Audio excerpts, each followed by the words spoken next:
I learned to row in college, and it's a NCAA sport, very popular one. The University of Louisville has a really terrific rowing program, a good crew. Most people don't learn to row before kind of high school or college age because it's you have to carry the boats down to the water. So you don't really have 6-year-olds carrying rowing. Where paddling you can start very young, and rowing typically you wait till high school to start rowing. Although the Europeans start their rowers at 6 and 7, or 2 or 3. The East Germans used to own the sport, and I think they genetically created rowers. And from the adaptive perspective, I've been a rower, I've been in kayaks, and I've been in canoes, not as much as I've been in a scull. It's one of the things I would love to see out of our new adaptive community boathouse is the combination of the kayaks and the canoes and the shells, because not everybody's talents are in one or the other.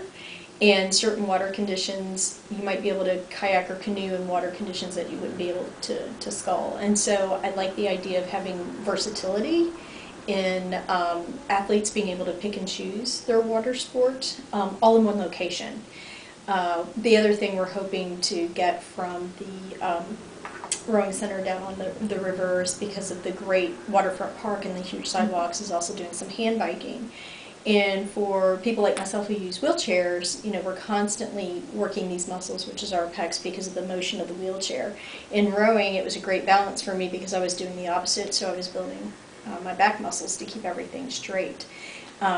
And also, when you row, you're always looking backwards because you go backwards, and in paddling, you go forward. So depending on what somebody's limitations are, kayaking or canoeing might be a better option for them than rowing, and being able to have the opportunity to try all of that at one place is great.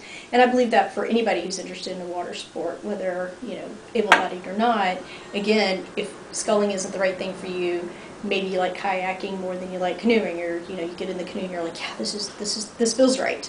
So, you know, I would love, whether the venue's downtown or, you know, out in the South End, just giving people that opportunity to experience it would be wonderful.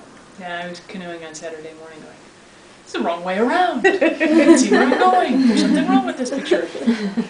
But the regatta center would be that way, right? That sort of a combination? Well, typically there'd be a rowing regatta or a kayaking regatta.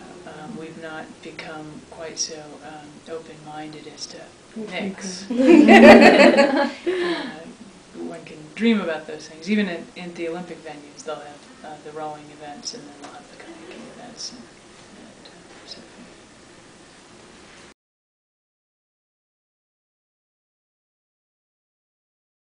Well, the mayor talks about creating a healthier community, and a more compassionate community, and more learned community. I can tell you rowers are the most intelligent people on the planet. I made that up. Certainly when you come to health and compassion, the caring for the environment is a compassionate thing. Caring about our health and the health of other people is a compassionate thing. The rowing and paddling are low-impact sports, environmentally friendly, not hugely expensive to get involved in. It's not as inexpensive as a pair of running shoes, but and puts you in touch with nature in a way that is like going to visit a city park. And you know, you all know, because you've been out paddling with Professor Wicks, that it's just a different way to see the world, and allows you to see the world differently, from a different point of view. And that's immensely helpful, because we get so much in an intellectual rut with the things we do every day and the ways we exercise, and to try something new, or to become quite good at something that you do every day. It's a great opportunity. I also think when we talk about developing our city, we're always thinking the urban aspects of it. And when I started rowing, I was amazed at the wildlife. I had no idea, you know, 5 minutes from downtown Louisville, you know, there were turtles and cranes and, you know, deer and, you know, otter, beavers, yeah. And it just incredible. And I was like, how, you know, I grew up here. Yeah. And it's like, how? We have bald eagles. Have just arrived in the last year. And it's amazing to be able to get in your car, unfortunately the footprint for me, get in my car and get downtown, and then to go out on the water and to experience that, which made me appreciate cleanups on Harris Creek and Beargrass Creek and some of that, because when I saw the nature and how our urban lifestyle can impact that, it was really eye-opening. And I can't tell you how many people I've said, oh my gosh, if you would just sit quietly down on the river, you would see all of this that we don't pay attention to. Yeah, I remember when I after college I went to divinity school, and after divinity school I ran a shelter for homeless women, and I rode on the river every day, and I would car top my boat. I drove a Chevy Sprint, kind of like a Geo Metro, and I had this 27-foot long boat on top. And I would car top it. I kept it in the basement of my apartment. I'd put it on the top of the car, I'd drive to the river, I'd take it off the top of the car, I'd put the riggers on it, I would wade it out on the boat ramp at Cox's Park, and I'd row. And one day I decided to take some homeless women, not with me to row, but just to sit in Cox's Park. And this woman screamed in delight, and she saw the mussels on the side of the shore at Cox's Park. I had never seen those mussels. I'd walked past them every day for years. I had never seen those mussels. And here was this, homeless woman just, oh wow, oysters! I wouldn't eat those. But to just really observe the world around. Kay knows I don't claim to be the most observant person on the planet. Well, and I think also our history of being the river city, we should, in my opinion, this case speaking, that we need to appreciate where we came from, our roots, if you will. And so I've loved everything, the development on Riverfront Park and people getting down there, and myself taking more interest in the shoreline and all of that. And I want it to remain healthy. We've come a long way. You guys probably don't remember the dumps and things that were down on the river a few years ago, but it's totally different, and we need to be respectful of that.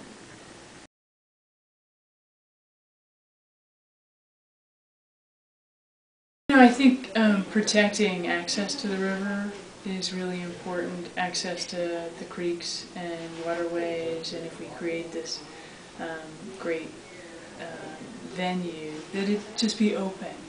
And one of my concerns with how the rowers have kind of taken over the downtown Towhead Island area is that sense of exclusivity, that it belongs to us, when it belongs to all of us. And I think we need more places where you can safely launch a canoe and kayak all up and down the river, all up and down Harrods Creek. There be public boat ramps and public launching spots as much as possible. Now, do I want the mayor to raise our taxes to make that happen? I don't know. I guess his 1 cent sales tax, that would be a good use. Because it wouldn't cost very much. And I think the thing that we talked about on this recent trip to Oklahoma were the first, what do they call those, first world cities, is that the new terminology? And they talked about community and public, and that was the thing that really resonated with me.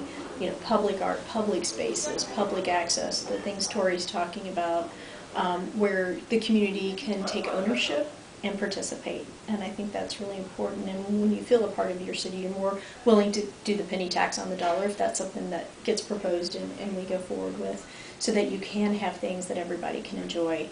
And finding things in all areas of the city, not just one aspect. I mean, we brainstormed about a botanical garden here, and wouldn't it be wonderful to have that? Where would we put it? And a couple of people talked about, what about down in Shawnee Chickasaw area, right on the river, and how beautiful could that be? And we really were trying to think of holistically our city and what made sense. So I think these ideas are great, and to include everybody and not just develop one area of the city.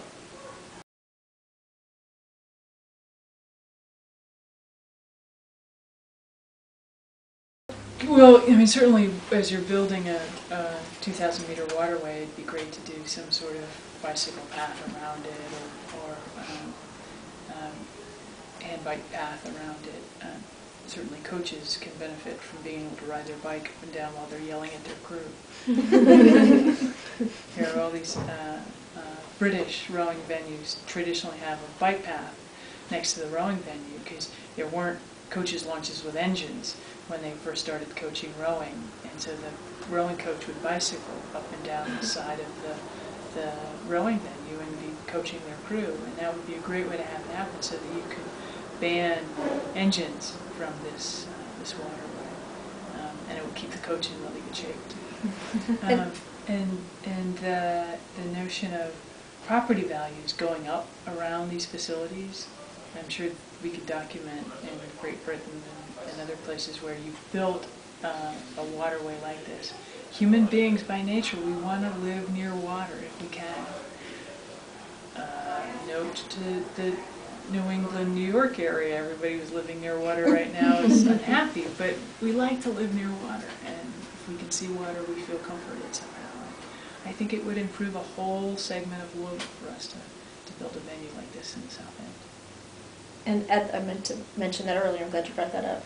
At the Oklahoma Center that they built, they had, they were working on, they basically completed one side of the river, they're now working on the other side of the river, and they did have large paths, whether running, biking, whatever, that were going to run both sides and at some point cross over, which is similar to, I know what we're working on waterfront with the bike paths.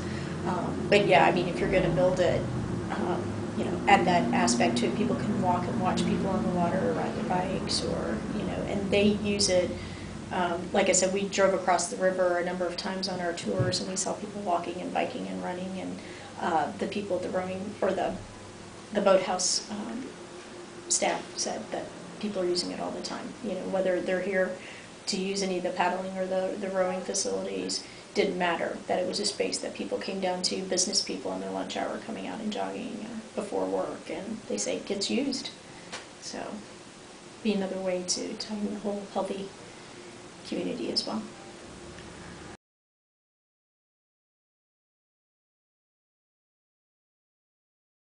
I was out this weekend. One of the students with whom I went camping this weekend is himself a wounded warrior, a veteran. And, it was so nice because I had the sense that he really hadn't been in the out of doors since his injury. And you could see him kind of working through, can I do this? And his decision was clearly, I will do this. And he was a very confident paddler. And so watching him in a canoe, he was just so at ease and so comfortable. And you could see how he was regaining part of a life he thought he had lost and getting it back, and how important that